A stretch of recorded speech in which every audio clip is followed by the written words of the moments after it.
მოგესალმებით, ჩემო კარგო მეგობრებო, მოგიკითხავთ ყველას დიდი პატივისცემით, კიდევ ერთხელ მოგილოცავთ განვი დღესასწაულებს, ღმერთი იყოს ყველას თქვენთაგანის ბავშვები. ეხლა კი მინდა გაგახაროთ ყველანი და გაცნობოთ, რომ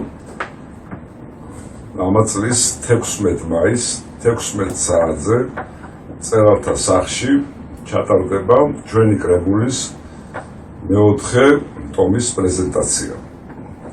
რომ გელოდებით ავტორებს და არა მარტო ავტორებს, ასევე პოეზიის მოყვარულებს, ჯგუფის წევრებს და ყველას, ვისაც სურვილი აქვს მოგზაურობის. ახლა კი ხათუნა ორი სიტყვით დაამატებს. ქრისტე აღსდგა, მოგესალმებით ჩემო ძვირფასებო, მოგიკითხავთ დიდი სიყვარულით. ძალიან დიდ მადლობას გეტყვით, უფალმა შეგიწიროთ ნამდვილად ის დღეები, რომელიც ჩვენთან ერთად გავვლეთ და ვითანამშრომლეთ შევძელით შექმნა მეოთხე წიგნის.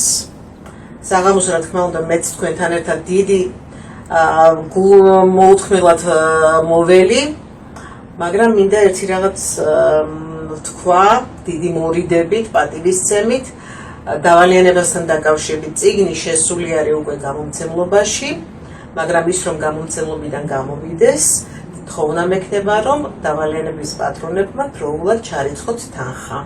გემშვიდობებით დროებით. არ გაბრძანდებოდეთ და მოგზაურდით გელოდებით ყველას.